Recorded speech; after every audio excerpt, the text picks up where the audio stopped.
Hello everyone, welcome to study 5.6। आज की इस वीडियो में आपसे उनको प्रतिशत लाभ तथा प्रतिशत हानि से संबंधित प्रश्न कराएंगे। जिसमें देखिए आपका पहला प्रश्न है कि कमला ने एक सिलाई मशीन 500 रुपये में खरीद कर उसे 540 रुपये में बेच दिया, तो कमला को कितने प्रतिशत का लाभ हुआ, यही आपको बताना है। तो देखिए कमला कितने रुपए में मशीन को खरीदी थी, तो वो आपका क्या कहलाएगा, वो आपका क्रय मूल्य कहलाएगा। तो क्रय मूल्य आपका कितना है 500, यानी 500 रुपये में खरीदी थी। और बेची कितना है, यानी वो आपका क्या विक्रय मूल्य कहलाएगा। बेची कितने में भाई साहब, 540 में बेची है। तो आपको क्या करना है, लाभ पता करना है। तो सबसे विक्रय मूल्य क्या है 540, तो 540 में से हम क्या करेंगे, क्रय मूल्य घटा लेंगे, यानी 500। तो ये हमारा क्या निकल कर आएगा, लाभ। तो लाभ कैसे निकाला जाता है, लाभ बराबर होता है विक्रय मूल्य माइनस क्रय मूल्य। अब यहाँ पर हम जब 540 में से 500 घटाएंगे तो हमारा कितना आएगा 40। ये देखिए 40 रुपया का उससे क्या हुआ है, लाभ हुआ है। क्या हुआ है, लाभ हुआ है। यानी वो 500 में खरीदी थी, 540 का बेची है, ज़्यादा में न बेची है, तो 40 रुपया का उससे लाभ हुआ है। अगर प्रतिशत लाभ निकालना हो तो आप क्या फार्मूला लगाओगे, तो प्रतिशत लाभ बराबर क्या होता है, लाभ गुणे 100 बटे क्या होता है, क्रय मूल्य होता है। क्या होता है, क्रय मूल्य। तो यहाँ पर लाभ कितना है 40 रुपया, तो 40 लिखते हैं। गुणे क्या है 100 है, तो 100 लिखते हैं। बटे आपका क्रय मूल्य कितना है, यानी वो खरीदी कितनी थी 500 की, तो यहाँ पर मैं 500 लिखता हूँ। यहाँ पर 2 जीरो से 2 जीरो आसानी से कट जाएगा। 5 से हम 40 को काट देते हैं, 5 8 कितना हो जाएगा 40। तो यहाँ पर कितना आ चुका है 8, तो बस 8 के सामने प्रतिशत का चिन्ह लगा दीजिएगा। 8% का उसे क्या हुआ है, लाभ हुआ है। इस तरह से आप प्रतिशत लाभ आसानी से निकाल सकते हैं। चलिए अगला प्रश्न कराते हैं। अगला प्रश्न है, देखिए एक व्यापारी 500 रुपये प्रति कुंतल की दर से गेहूं खरीदकर 450 रुपये प्रति कुंतल की दर से बेच देता है। तो इसे प्रतिशत हानि इसमें आपको निकालना है। तो वो जो व्यापारी है वह खरीदा कितने का था, यानी जो खरीदा हुआ था वो क्या कहलाएगा, आपका क्रय मूल्य। तो यहाँ पर मैं क्या लिखता हूँ, क्रय मूल्य लिख लेता हूँ। वह व्यापारी खरीदा कितने का है 500 रुपये का, अब बेचा कितने का है, यानी विक्रय मूल्य उसका कितना है, बेचा कितने का है, वह बेचा है 450 का। तो 500 का खरीदा है, 450 में बेचा है, यानी उसे हानि हुआ है। भाई 500 का खरीदा है, कम दाम में बेच दिया है, तो हानि कैसे निकलता है, हानि होता है। तो देखिए हानि के लिए क्या होता है, पहले क्रय मूल्य आता है। तो हानि बराबर क्या हो जाएगा, क्रय मूल्य माइनस क्या हो जाएगा, विक्रय मूल्य हो जाएगा। तो क्रय मूल्य कितना है 500 का खरीदा है, बेचा कितने का है 450 का। तो कितने रुपए का उससे घाटा हुआ है, तो 500 में से 450 घटाओगे तो कितना आएगा, 0 आएगा।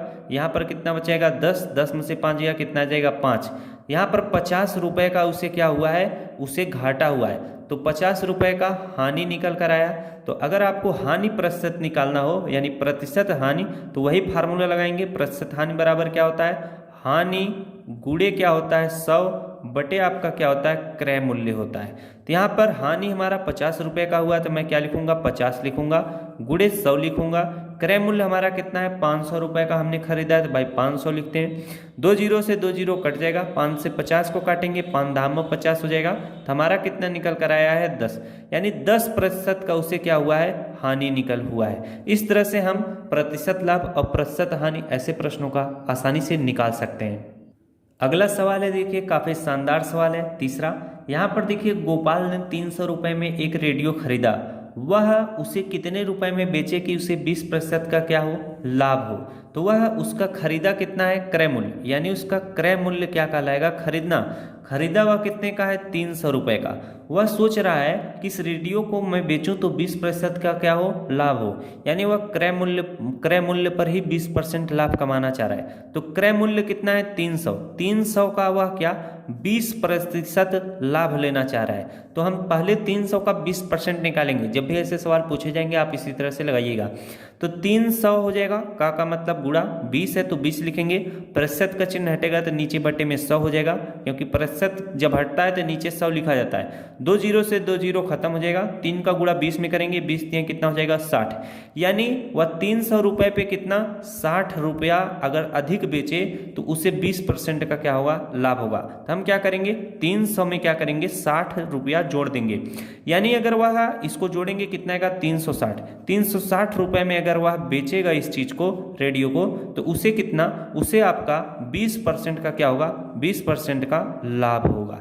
इस तरह के सवाल जब भी आए आप खटाखट से इसी तरह से लगाइएगा, बहुत ही शानदार तरीके से आपका उत्तर निकलता जाएगा। अगला प्रश्न आपको मैं बताता हूँ। यहाँ पर देखिए अगला प्रश्न लिखा है, रीता ने एक गाय 25% के लाभ पर बेच दिया। काफ़ी इंपॉर्टेंट प्रश्न है। यदि रीता को कुल लाभ 350 रुपया मिला हो तो गाय का विक्रय मूल्य ज्ञात कीजिए या गाय का क्रय मूल्य ज्ञात कीजिए। क्योंकि ऐसे प्रश्न में ना तो हमें क्रय मूल्य ज्ञात है ना ही विक्रय मूल्य, तो हम कैसे निकालेंगे ऐसे प्रश्नों का? देखिए काफ़ी इजी तरीका मैं बताता हूँ। जब भी इस टाइप का प्रश्न आपके सामने आ जाएगा तो आप क्या करिएगा, उसे कुल कितने प्रतिशत का लाभ हुआ है, तो उसे प्रतिशत लाभ जो हुआ है वह 25% का हुआ है। और उसे रुपए में कितने का लाभ हुआ है, उसे रुपए में लाभ 350 रुपया मिला है। यानी अगर 25% के लाभ पर बेची है तो वह जितने का खरीदी थी उससे 350 रुपये में अधिक बेची है। तो ये आपका क्या है, 350 रुपया आपका लाभ है। क्या है, लाभ है। तो जब भी ऐसा प्रश्न आपके सामने आएगा तो आप किस तरह से निकालिएगा। ये जो 25% है तो यहाँ पर जो 25% को आप क्या लिखोगे, 25/100 लिखोगे। तो 100 को आप क्या कर लीजिएगा, ऊपर लिख लीजिएगा, बटे में क्या कर लीजिएगा, 25 लिख लीजिएगा। अब यहाँ पर देखिए क्या लिखा हुआ है, आपका 350 रुपया का क्या हुआ है, उसे लाभ हुआ है। तो 100 गुणे क्या कर लीजिएगा, 350 कर लीजिएगा। अब जो आपका निकल कर आएगा वह आपका क्या निकल कर आएगा, क्रय मूल्य निकल कर आएगा। तो हम 25 से 100 को काट लेंगे, 25 चौके कितना हो जाएगा, 100 हो जाएगा। 4 का गुणा हम 350 में करेंगे, 4 शून्य शून्य हो जाएगा, 4 पंचे 20 हो जाएगा, हासिल 2, 4 3 12, 12 में 2 जोड़ देंगे 14 हो जाएगा।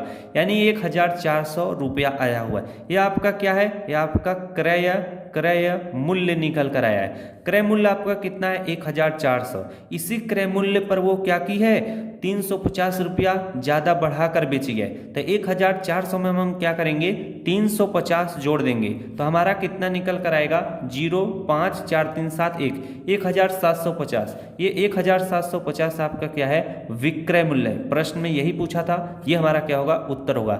हमेशा आप याद रखिएगा, जब भी ऐसे सवाल पूछेंगे आप इसी तरह से डायरेक्ट सॉल्व कर सकते हैं।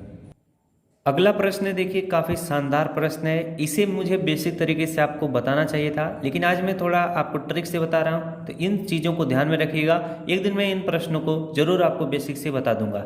यहाँ पर देखिए अगला प्रश्न है कि एक साइकिल 1800 रुपये में बेचने पर 10% की हानि हुई, साइकिल का क्रय मूल्य क्या होगा? हाँ देखिए, जो साइकिल है उसका साइकिल का 1800 रुपये में बेचा, यानी विक्रय मूल्य दिया हुआ है। विक्रय मूल्य आपका कितना दिया हुआ है, 1800 दिया हुआ है। अब यहाँ पर हानि 10% की हानि हुई है, यानी हानि वह कितने का लिया है, 10% का हानि वह झेला हुआ है, अपनी साइकिल को बेचा।